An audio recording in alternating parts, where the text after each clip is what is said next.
So this is Fam Electric Ghost, and we're live on the air with Lisa Ellis. You're a nutrition therapist and author. Welcome to the Fam Electric Ghost podcast. How you doing tonight? I'm doing great. Thank you for having me here. Want to let people know we are on live on Facebook, YouTube, and Twitch, and we'll also be on Newsly. That's we're a featured podcast on that platform. For those of you who haven't checked out that platform, you can use the coupon code of Ghost streaming on the bottom. You use Ghost. You can check that out for free for 30 days. We'll be on Newsly later tonight. We also have your URL with whydidijusteatthat.com. That will be fully clickable on all the platforms that we're on. And so you'll be able to click through on that whydidijusteatthat.com.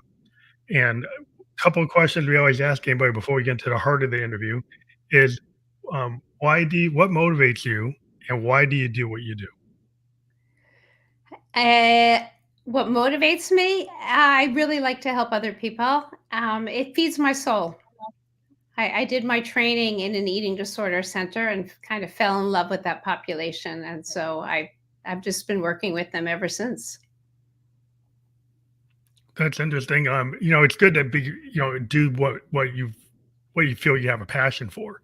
When we end up on the podcast, we talk to a lot of people who are entrepreneurs or people who find their passion. They find what they really are motivated by, and this seems to be fulfilling if you do what you love. So you found your kind of sweet spot. Absolutely, absolutely. Yeah, that's always good because a lot of times people find in life that they're not fulfilled with their 9 to 5. They're not fulfilled with what maybe they were trained as a doctor, but they don't even like being a doctor. And then they finally find the thing that they're really passionate about. Was that something that you immediately discovered or you grew into? I definitely grew into. So I had been a dietitian for a number of years, putting people on what we call diets, right? Restrictive diets. Don't eat this, eat this. Don't eat that, eat this. And what we realized throughout the years is dieting really doesn't work. Restrictive dieting, like less than 5% of all people who go on a quote unquote diet actually keep the weight off. So what I like to say to people is if I tell you that airplane you're planning to get on has less than a 5% chance of getting where you hope you want to go, are you going to get on it? Probably not. And yet people go on and off diets all the time. Fad diets, all different types of diets. And so, diet culture has kind of driven that restrictive diet mentality. And a lot of that is changing now. So is it it seems like anything, if you have a routine that you can actually stick with as part of your life and it's not going to go away in 30 days, 6 months, a year, it's something that you can maintain and maybe evolve over time, but something you can adhere to is going to work more than kind of these drastic, well, I'm going to do all or nothing, or like all this or that, very, very rigid, specific things that don't seem like, are you really going to do that for the next 20, 30 years? You just hit the nail on the head. That all or nothing, a lot of the clients that I see are all or nothing eaters. Either I eat the whole box of cookies or I eat no cookies. I teach people how to have a few, right? To eat foods mindfully, to really enjoy them, to not think of foods as good foods or bad foods, right? Once we label a food bad and then we eat it, it sets up this whole spiral. Feeling shameful, feeling upset, feeling guilty. Oh, I think I It lost doesn't your work. audio.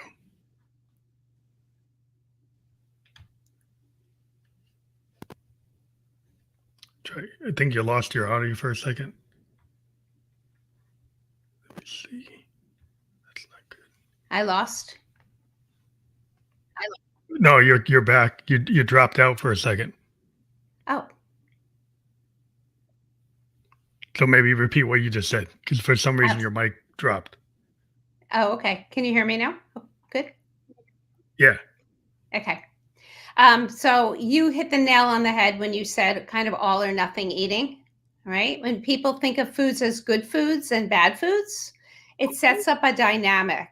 right? If I either they eat no cookies or they eat the whole box. And I try to teach people how to have just a little bit and eat it mindfully. Yeah, I think a lot of times food is it's like something that replaces something in your life. Like it's not just, some people use food as a crutch, like they like alcohol or any other substance, and it's not actually satisfying what they need for their dietary or nutritional reasons. It's satisfying like a hole in their life, right? And then that could be a problem if you're using food like that, right? Absolutely. So my book, Why Did I Just Eat That, really is about how to manage what I call emotion triggered eating, which is food when foods really get eaten due to emotional reasons. Every time I hang up Mm, with my mom, I grab a box of cookies. That's an emotional reaction, right? And so if we're going to take away food as the yeah. coping mechanism, we got to put something else in its place. I have to teach people how to have different coping mechanisms that they can go to. It's like that reward. Like if you always like, well, I'm gonna get myself like a piece of cake as a reward for doing something, right? But you're a diabetic. Well, that's probably not the best thing to be doing, right? Because you like that, diabetics. Like I'm a type two diabetic, and we tend to Mhm. crave the sugar that we shouldn't have. And sometimes we want to Yeah, reward ourselves with that sweet thing, but we know we really shouldn't, and then you pay for it.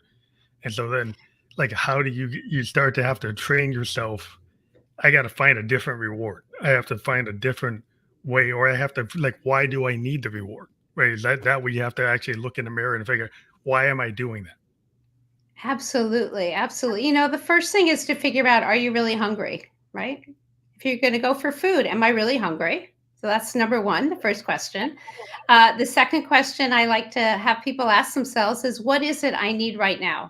Right? If I'm angry or if I'm sad or if I'm lonely, I don't need food. Right? If hunger isn't the problem, food isn't the answer. And the last question that I have people ask themselves is, how will I feel after I eat this? Right? So if somebody is diabetic and their blood sugar goes up, they may not feel so good afterwards, right? So it's about giving some thought to, right? Not just using your emotional side of your brain, but really using the thinking side of your brain as well. So maybe one of the questions I like to answer is like the baked in roots of emotional triggered eating. Like, what are those baked in roots, or what is the concept of a baked in root? So people usually there are different reasons why people use food, right? And everybody's a little bit different. And so finding out what works for you and what your individual triggers are is really important, right? So some people eat when they're bored, some people eat when they're feeling lonely, some people eat when they're stressed. Other people can't eat when they're stressed, or when they're bored or lonely, they don't want to eat. And so I help, it's such an individualized thing. I help people figure out exactly what works for them.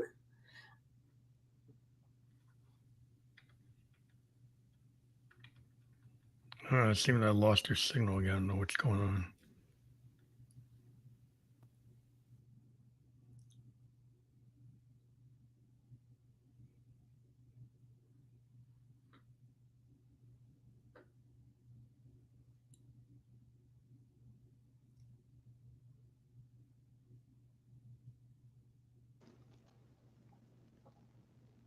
I can see you. Do you see me? Yeah, I see you now. Okay. I'm not Okay. sure.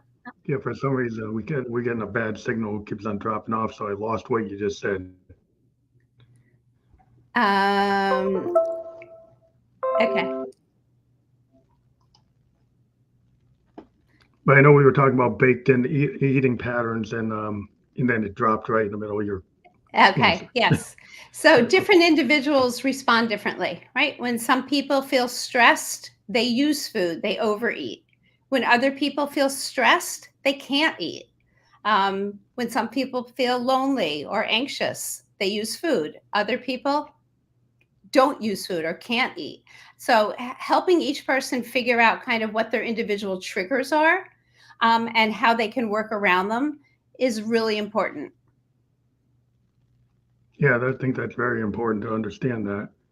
So, if people are trying to like not seek food out for comfort, what are like non-food methods that they can start to look at from your experience? Yeah. So part of what I always do at the beginning is have people come up with different coping mechanisms. For example, if they're creative, right? Find projects that they could do so that if they know they're not hungry, but they're looking for food, go do a project. It will distract them, keep them busy, and hopefully bring them some pleasure. But it's really important for people to develop better coping mechanisms, right? If we want to take away food as a Yeah, I coping think that's very, mechanism, yeah, we need to give other ones in yeah, its I think it's place. real important. Yeah, it's super important to have alternatives um, to using food as a kind of happiness replacement. Right. Yes. And one Because other important yeah, piece yeah, is flexibility, right? People need to learn flexibility with their eating. It's not, some people talk about clean eating where all the time, like they really focus on eating very, very healthy all the time. That usually backfires, right? So being able to have a little bit of what I call fun food every once in a while, learning how to work that in. Anytime we restrict any type of foods, our brain sort of wants it more. Like you were talking about being a diabetic, right? Type 2. And so, too yeah. much sugar is probably not good for you, right? But that is sort of a restrictive feeling. And so you have to find some other things to have in its place so that you don't feel restricted.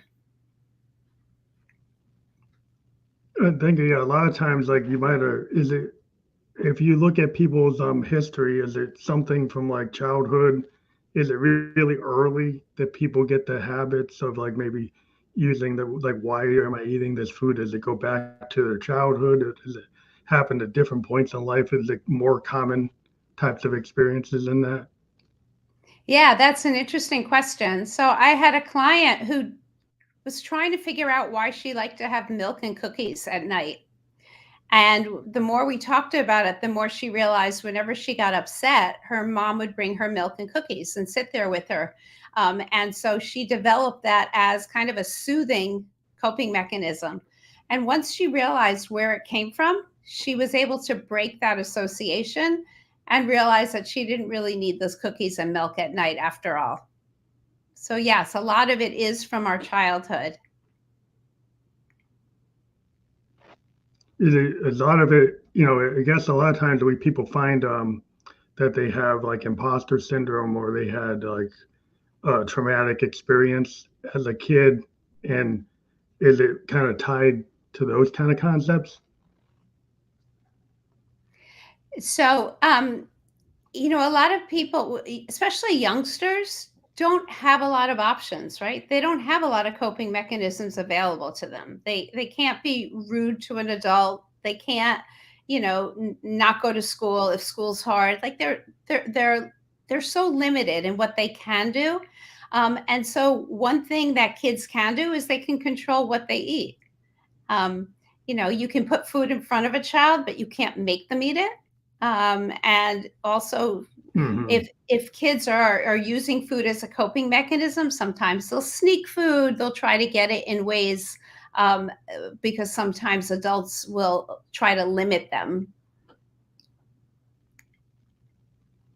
So it's important to understand, like, what your food trigger is, I guess, when you start to like identify your emotional well-being, right? So are there different like scenarios or types of like, things you could go through, like top five things or common, areas? Yeah, that's a great question. So there are a couple of things that I do with clients. Sometimes they'll keep a food diary, but it's a food mood diary. So it's not just what they ate, but how are they feeling? And after time, they can start to associate different feelings with perhaps different foods, right? And I had a client who was a college student, and she realized that she was eating too much at night, and she kept a food record, and she realized this one person used to come visit her who annoyed her, and whenever they would leave, she would eat. And so once she made that association, the next time the person came, she's like, nope, not hungry, I'm not going to eat. Writing it down is really helpful. So keeping a diary is like any kind of self-help. A lot of times it's like that looking glass self-reflection. I always kind of revert to the Victorian poets because I'm a creative person. As a musician, I was always interested in this idea, like, well, if you look in the mirror, like that looking glass self, like why do I have this mindset? Why am I doing this? So that's like a singer-songwriter or the writer in me wants to analyze emotions and feelings and try to come up with art or stories out of it, which basically makes you kind of address your life and actually look at it in a way that a diary does for somebody that's not maybe a writer, but they keep a log and they start to realize, oh, if I actually start to document what's going on, then maybe I can assess what is actually happening in my life. Instead of thinking Absolutely. It's like, oh, it says I'm out of control and I don't know how to control it. Yeah, no, that makes sense. And people, after they have, like, if they maybe eat too much, like binge eat one night, will often go back and kind of work back during the day or a few hours prior and try to figure out what the trigger was, because there's almost always a trigger there. There's something that happens that creates that need to use food as a coping mechanism. So I guess part of the whole process is like understanding the trigger, understand why you're using food as like a crutch, but also like the whole kind of treadmill of the diet culture, and to kind of like, okay, well, I don't want to get drawn into that too, because then that's actually probably negative, has a negative result. So how do you get to pull somebody out of the behaviors or the triggered behaviors, and then the response to these fad diets are the solution, and then I guess the analysis of okay, there's multiple parts to this. So is it a journey? Like you don't try to handle all of it at once. Right. You kind of go through this step by step, like how you process it. Yeah, definitely. So I think the first thing that's important to do is to try to figure out if your hunger and fullness cues are working, right? So think of a baby. We're all born with hunger and fullness cues that are intact, right? You feed a baby, you put a bottle in. When they're done, they spit it out, right? Maybe you give it to them again, see if they take a little more, they're done, they spit it out. They're done. Their fullness cues are telling you that they're done. And so somewhere along the way, those internal hunger and fullness cues kind of get overridden for some people. They can't trust their hunger cues. They can't trust their fullness cues. And so I try to help people reconnect with their hunger and fullness cues. For some people, that takes a while. It depends how kind of broken they are, if you will. So I'll do more mechanical eating, eat something every 3 hours to start, kind of set up a rhythm with your body so that your body gets fed and it knows it's going to get fed.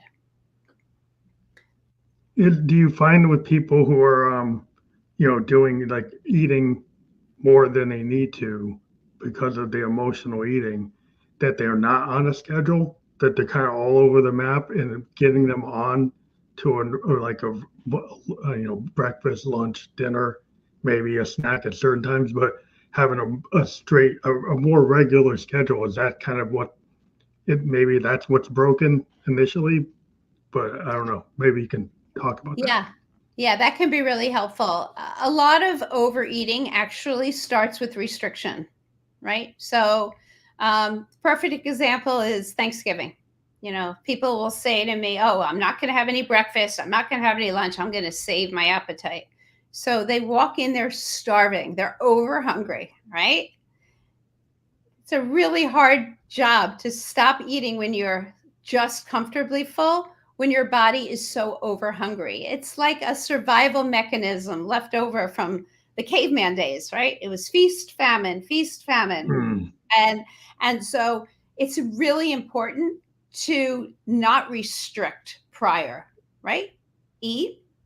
And then when you get there, eat until you're full, comfortably full, as opposed to restricting and then overeating. Yeah, and then like, some people might be eating like really late at night because they have insomnia. So are Mhm. they watching like late TV or they're watching movies like 2 a.m. and they order a pizza because they're up, or Yeah. they order Mexican because they're up, and because they get the DoorDash and the Uber that they can get it. So it's like because it's so convenient, it's like well I can actually get it, but is Yeah. that actually like that just because I can get it isn't actually a good thing. Yeah. Yeah. Exactly. Exactly. Yeah. So I try to encourage people to not eat and watch television, right? Because it's mindless. Like it doesn't even register. Think about going to the movie theater with a big container of popcorn and we're doing this. Hmm, And then suddenly it's like, wait, where'd it go? It's gone, it's right? all There's done. like Yeah. this, yeah, there's no connection between the brain and the stomach. But the opposite is what we call mindful eating, like really paying attention on purpose, using all of our senses. And I do this activity with a lot of my clients. I'll take a piece of food and have them like smell it, have them look at it, have them, if it makes noise, take it to their ear, use all their senses. Very slowly put it in their mouth, very slowly taste it. It's exaggerated, but it helps teach about mindful eating, connecting the brain and the stomach. And so I say to people, if you want to have a snack, turn the TV, pause the TV, go sit down, have your snack, go back in front of the TV after. The connection between the two is not very effective. It's not very useful. Also, I've noticed like if you think about the portion size, like in American cuisine, if you go like even a movie theater, like the size of the drink Yeah. is like enormous. The size of the popcorn, even the small ones, is like more than what you need. Yeah. And so even if you go like to a restaurant, like as a diabetic, I run into this all the time. Like Mm-hmm. I can eat with my friends, but I have to control the portion that I get because the portion that they give me is more than what I can actually have. So I have to know that I can't eat everything on the plate. But sometimes Yes. it being on the plate is a cue that why I got to finish it. Do you run into people that Yes. they think they have to finish everything that's in front of them? Yeah, yeah, definitely. I call that a seafood eater, SEE, seafood eater, right? If it's in front of them and they see it, it makes them think they're hungry when there may not actually be. Also, many people are taught to finish everything on their plate, which, it totally makes sense in terms of food is expensive, right? Um, but I encourage people to eat until they're full, and then if there's still food there, put it in the fridge. They don't have to throw it out, but they also don't have to eat it right then. You could take it home in the doggy bag. You don't have to have everything there. You Yeah, could give it, say, hey, give it to your partner and say, I don't need it. yeah, yeah, If they're, yeah, you don't have to eat everything there. And I think that's a that's lot right. of times is like, the portion size is way beyond what you can actually have, what you should have. And just because Yeah, they give it to you doesn't mean you should eat it. yeah. And Actually, some of diabetics, we my know that clients, right yeah, yeah, away. that's so true. Some of my clients actually take half the meal if it's big, put it in a doggy bag, ask them to put it away at the beginning of the meal so that they have a smaller portion in front of them. Sometimes it's hard when it's there to not eat it. So if you know it's too much for you, and you can even put it aside beforehand. Well, you ask for more salad or more veggies than carbs. Like being a diabetic, we have to cut the carbs. Yep. Protein and veggies are always good, but just learning, you know, like as a diabetic, now I have like a sensor I'm wearing. I have a watch, and it's telling me what my numbers are. So Mm-hmm. I'm like, I know what my numbers are like all the time, and it's kind of Yeah, like I have to know that because it's kind of important. It could be dangerous if I don't know.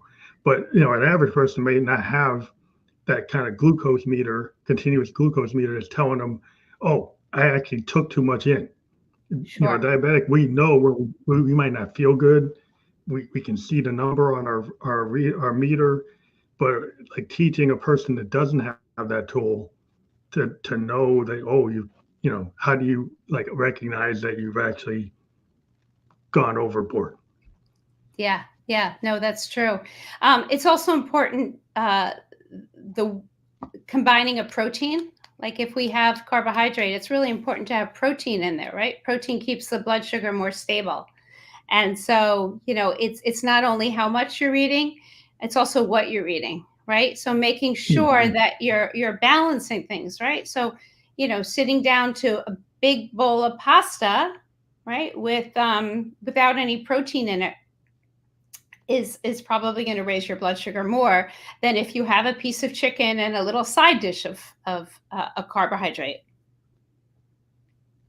Yeah, and I know a lot of what we do is like, those of us who have like glucose problems, like we know we have to like maybe add like 30 minutes of walking or stair stepping if I'm going to eat pasta. And I really probably shouldn't have the pasta. I should probably have like Yeah, the mushroom pasta instead. But if I yeah, happen to go out and I'm with people that actually have pasta, then I might have to go for a walk, or I might not have dessert. I'm yeah, not going to have a drink. It's like you're going to yeah. make decisions to kind of try to not, have a bad effect. But I think you have to think maybe holistically, where maybe some people don't think about food that way. They don't think about what they're eating and what impact it has. That's true. That's true. And a lot of it comes down to choices, right? So if you're choosing to have, again, I call them nourishing foods and fun foods. If you're choosing to have a fun food, maybe later in the day, choose something else, right? So balancing, right, and flexibility is really important.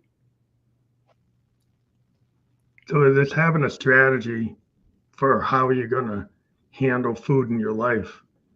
If you've been in this kind of situation where like, why am I eating this? Yeah, You've got to be able to kind of. It's not going to be a fad thing. It's not something you're just going to do for 30 days and then you're done.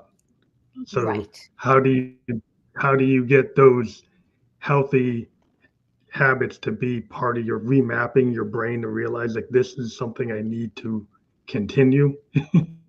Yeah. So we get better at whatever we practice, right? If you think about it, right? Did you just get into a car and it's like jump on the highway? Probably not, Oh, right? You practiced and use the yeah. brakes and the gas and the steering.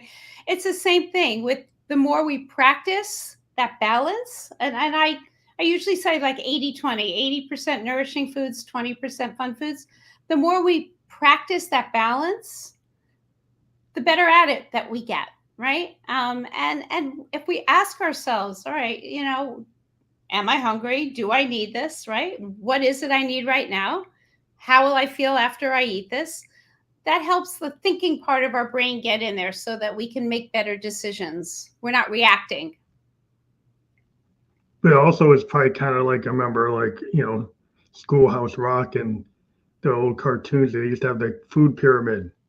And they used to have this cartoon that would show you then Saturday morning, like this is the food pyramid. This is what you should be. This is how you stay healthy. Yeah. These are the foods that kind of had it in a song and you could remember it. Hmm. Um, I don't know if everybody's learning like the food pyramid or they understand, what foods have the best nutritional value because sometimes we're so into consumerism and the ads we see. Everybody's like, oh, I Right. got to get cheesy, buttery bacon thing because it keeps on getting pushed into my head, through Yeah. the advertising. So I'm getting stuff that's not really healthy for me, but that's what I'm being told. It's like, well, that's your reward is that bacon cheeseburger. It's Hmm. that bacon everything, you know. Yes, yes. So they've shifted their view on fat. So, they used to, talk about fats being, way back when I kind of was learning to be a dietitian, it was fats are bad, right? And what they now know is that that's not true, right? Some types of fats are less helpful than others, right? So saturated fats are probably less healthy for your body than, avocado and nuts and seeds. But still, we need to Hmm. eat those in moderation as well, right? We can't, it's not a free for all. Yeah, it's important. Like you realize, that you can satisfy your hunger with like, a good, like an apple, some cheese, some nuts, some, seeds, like, different types of seeds you could have. And you can realize like you got to understand like your nervousness might be that you feel like you got to have something in your hand, something in your mouth. So if you've got some kind of thing where you're just doing it to kind of calm yourself, Yeah. or you need to be, eating that popcorn or eating that bag of chips because it's like a habit. You don't Yeah. even want it, right? You just kind of like muscle memory. It's kind of like I'm a musician. I train myself on my instrument like 10,000 hours. But if you've been doing that since you were 10 years old, you always ate the whole bag of chips. Anything time you got triggered, it's probably hard to unlearn that, right? Yeah. Yeah, yeah. So there are different kind of squeezy balls. There's different things people can do with their hands, right?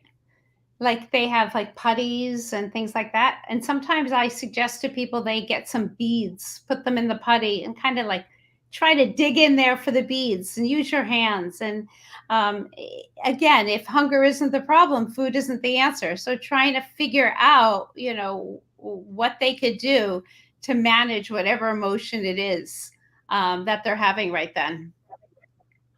You can get into a hobby. I'm a creative, so I like to either create videos or create music or do podcasting. Or so instead of sitting and eating like a whole thing of Oreo cookies because I got a Mhm. sugar fit, I'll go onto my piano and write a song. Because I'll take that energy, like I'll take that drive. It's like, well, you know what? I'm actually going to sit down and actually write a song, or I'm going to practice this chord arrangement until I get it the way I Mhm. want. So Mhm. people find other things other than food to have their attention or Yeah. be in activity, because I guess it becomes like an activity if you just eat something like the whole thing of Ben and Jerry's or the whole bag of chips or the whole thing of popcorn when you really didn't mean to do it, and you're like, oh, so how could you like take that into writing the journal or doing something that's different? Yeah, that's a good question. And actually, the solution you gave is actually a really good one. So, if you think of the brain as having kind of an emotional response and or a thinking response, right? Um, most of the food cravings come out of more of the emotional part of the brain. And so if we get the thinking part in there, right? Get our brain to say, well, what else could I do? I often have people make a list. Like you were saying, your music, right? If somebody likes music or they're a songwriter, I say, write that down on your list, right? Or someone who's creative, let's say needlepoint or embroidery. So, right? Something, a project that they can do. If we write it down, then in the moment, we can go to our list. Sometimes it's hard to think of things to do, but if you have it written down already, it makes it so much easier. And once we kind of distract ourselves and start doing something, very often we forget that we were going to go get food because we're not really hungry. You forget, like if you get preoccupied writing a song, I can get lost in my piano. I get lost in all my synthesizers and all my recording equipment. And then I got to be mindful because then I was like, I don't want my sugar to go too low because I got another problem. Right, exactly. Exactly. You get so drawn into it, you forget to eat. Yeah. So on the opposite side, do you have people who undereat or don't eat enough, or is it you primarily look at people who overeat?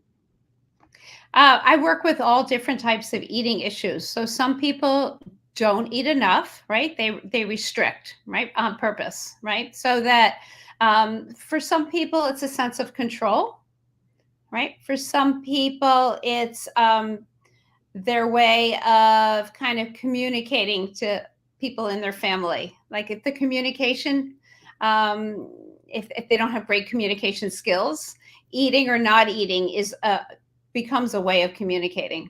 Mhm.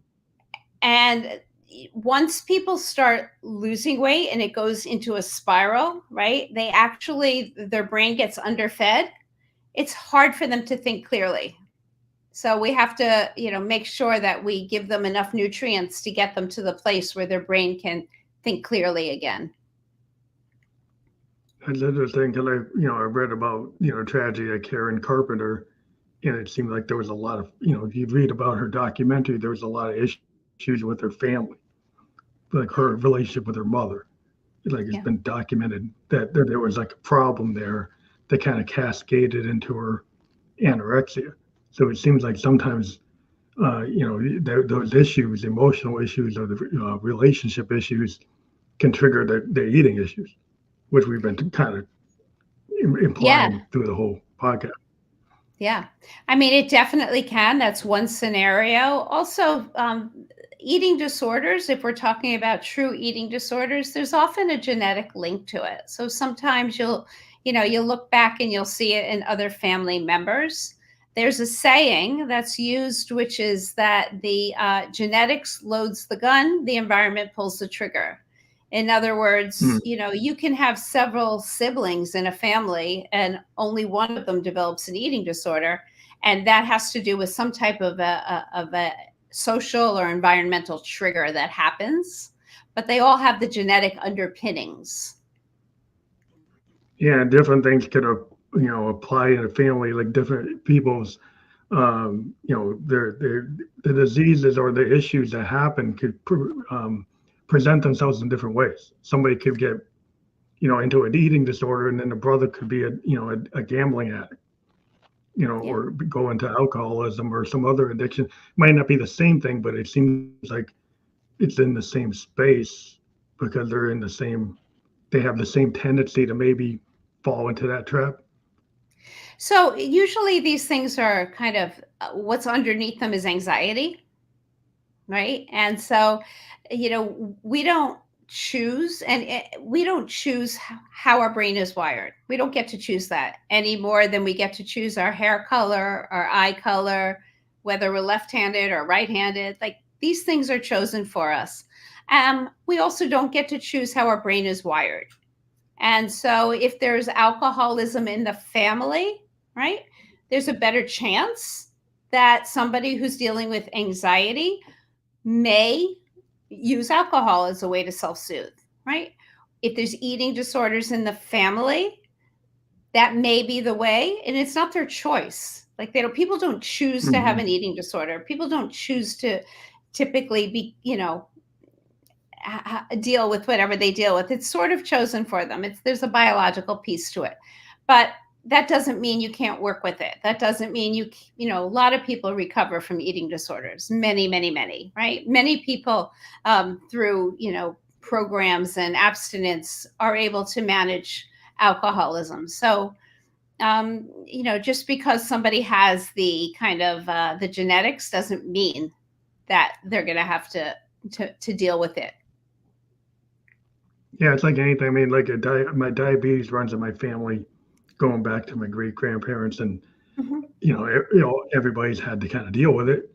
And I'm on a path to try to do as much as I can to minimize it. Yeah. But there are people in my family that maybe didn't understand it, and then compounded it with like alcoholism and Yeah. other bad traits. And then my grandpa isn't here, my pop's not here. Yeah. So you have to be aware of that kind of genetic history and say, well, if I'm predisposed, then I probably need to kind of get out in front of it. Yeah. Yeah. Absolutely. Yeah. So, yeah, just because we're predisposed doesn't mean we'll get it, right? But it's smart to think about it, right? How can I set myself up for the best chance of, success here? Like, what can I do to help myself, um, try to avoid something? Now, part of anything conversation I've had with a lot of therapists is that concept of like guilt and shame having an Hmm. impact on what's going on in their lives, and how much is does guilt and shame have to do with being able to make like positive changes in this without having to deal with those two concepts? Yeah. Like, you So, have to kind of get, get over those things, right, in order to make progress. yeah, yeah. So it's interesting that you bring that up because a lot of people think guilt and shame are similar and they're actually different, right? So guilt is more about, I let's say I step on your toe, right? And I feel so guilty. I'm sorry I hurt you, right? Because my value is to not hurt anybody. So if I hurt you, then I'm going to feel guilty, right? But shame goes to the core of who we are as a person, right? I'm a bad person because Hmm. and there's a lot of shame with eating disorders because, a lot of people feel like it's their fault and it's really not their fault. And so, but a lot of people do feel shame. They feel like they should be able to overcome it or, their struggles are something that they've done wrong. It's not accurate. And many people, in our first meeting, I might say to you, you know what, this isn't your fault. And very often that's met with kind of a stream of tears. They feel relieved. It's important to give people that kind of permission to have that moment, because I think a lot of times people have been put into a place where the world's very judgmental of like things that aren't well, you should be beyond this, or like expectations could be that there's a lot of pressure on people to be in the box normal, Yeah. right? Yeah. And nobody is actually in that box, and most people are outside the box. Most people aren't really. They might be think they are, but everybody's an individual, and they're always like fit in the mold. And sometimes there's a Hmm. lot of guilt for like, oh, like I didn't fit the mold, or I want to be like the Joneses. I want to the comparison trap, where you're not Ah, willing to be your like your vulnerable self. yeah. Like artists, we live in vulnerability. Vulnerability is our secret sauce. That's kind of Mm, what we have as our edge. That our individual, audacity to have authenticity, and then deal with the consequences. Like, oh, like, what yeah. is that? Why did you do that? It's like, well, because that's me. Yeah.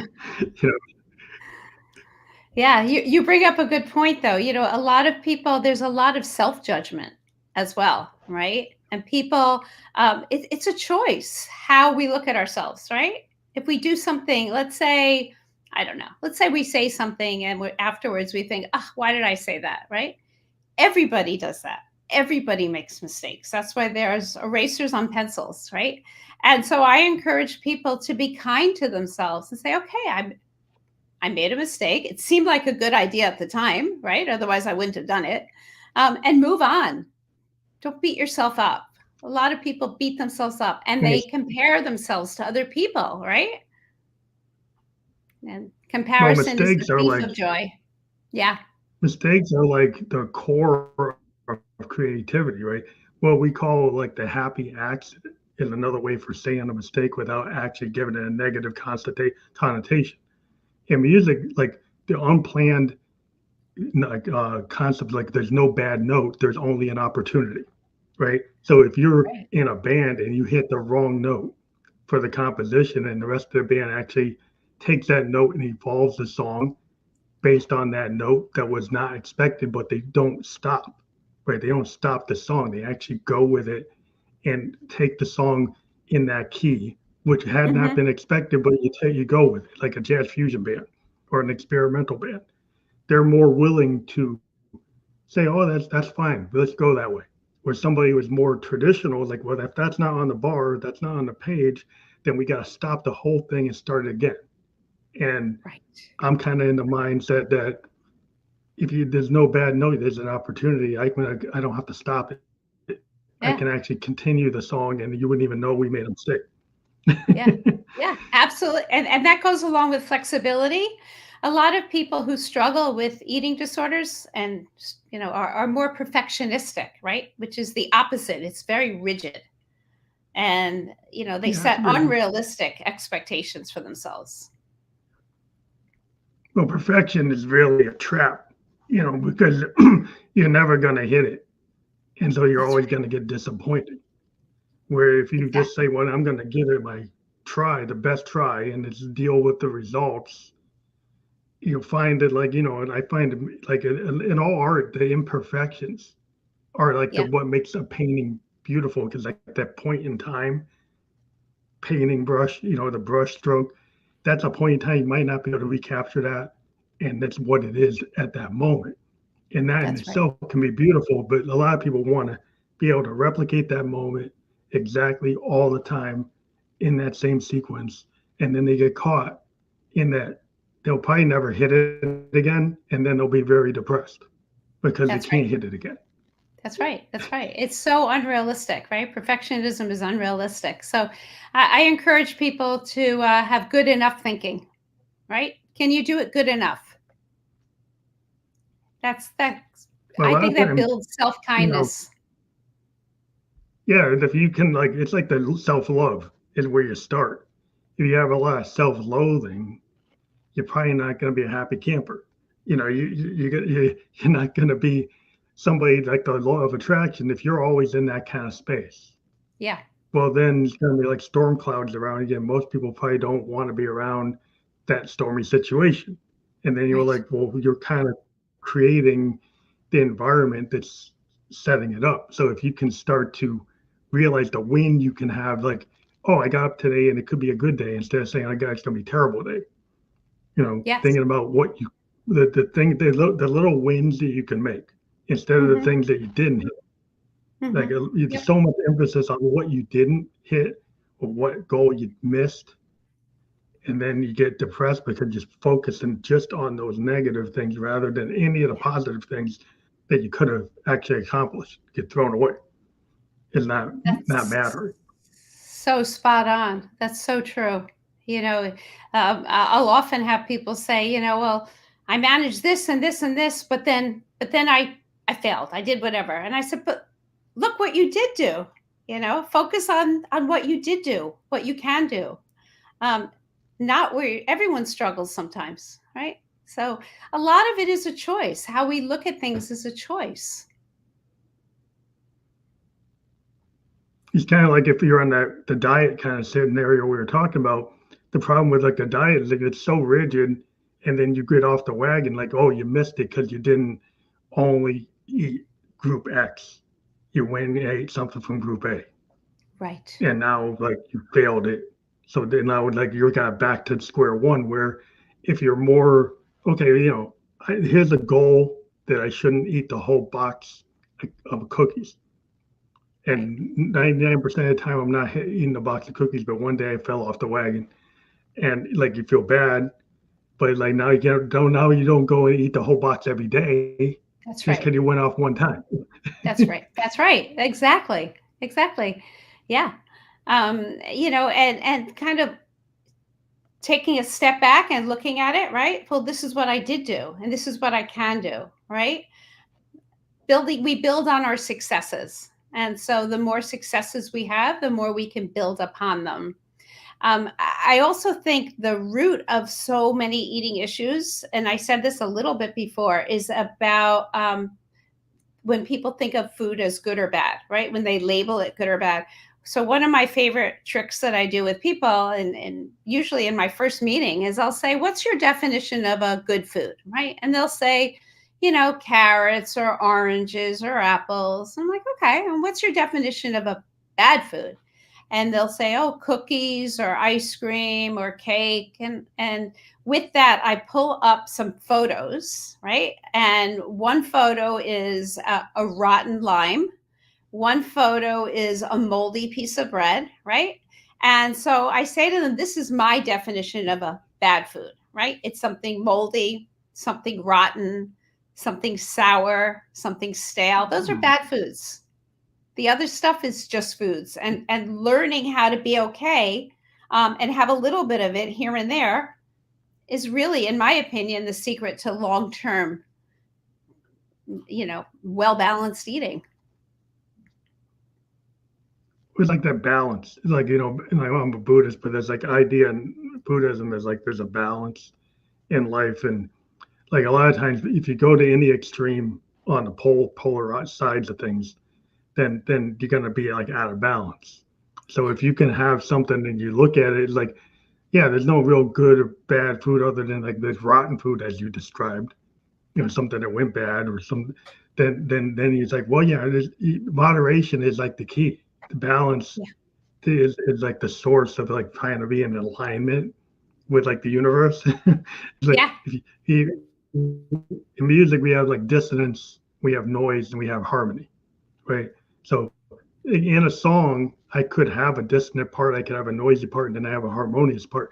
If it's all harmony, it's boring.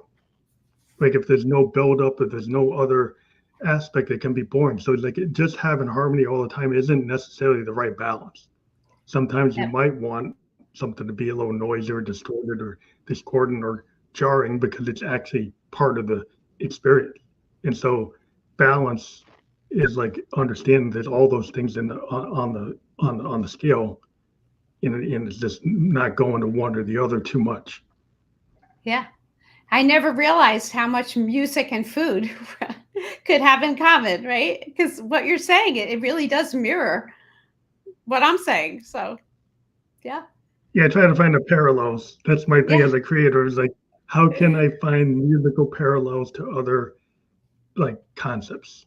And Yeah. I find that a lot of things in music are, it's mathematical in its sense, and it's about balance, and people can understand like harmony, they can understand like being in tune like with other people. Like sometimes you can feel like I'm out of tune with this group of people, I'm out of sync, I feel like an outsider, right? Hmm. So why does that happen?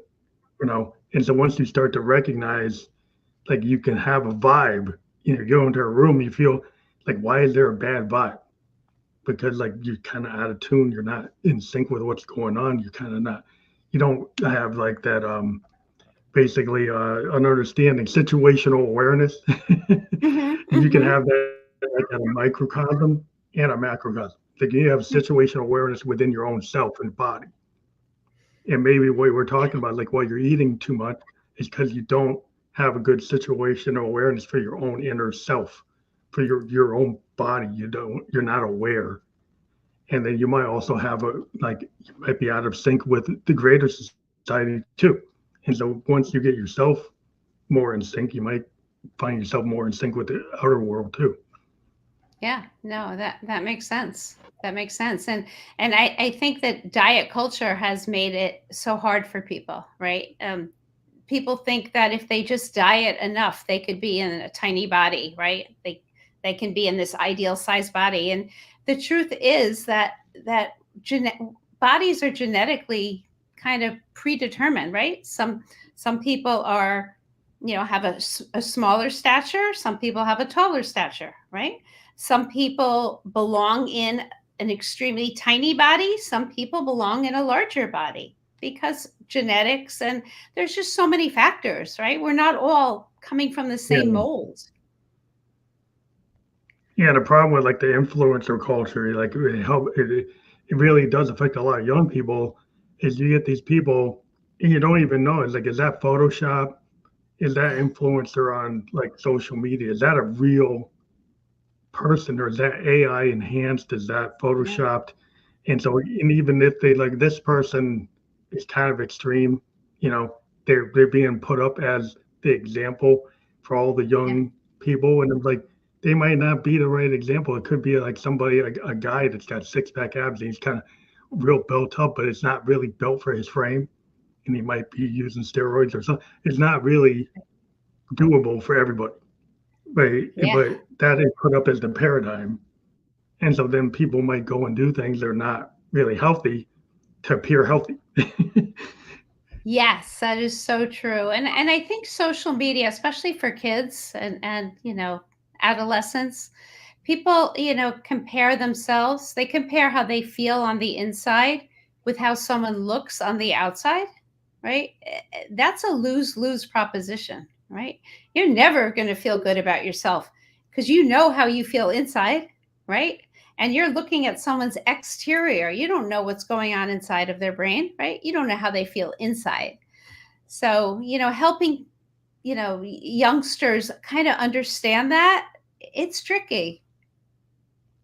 Yeah, because like I did talk to a person that was like a trainer, and they had the perfect body. This guy, he was six pack ass, but he was super depressed, even when he was in this great physical There you go. state. Right. So the idea that being in that kind of bodybuilder form, he still wasn't happy internally. So Yeah, somebody who saw him on a Facebook might say, "Well, he's God made, he's happy." He wasn't happy. that's So right. that tells you like that's not all, though that's not the key to your happiness necessarily. It's a really kind of case by case situation. Yeah, yeah.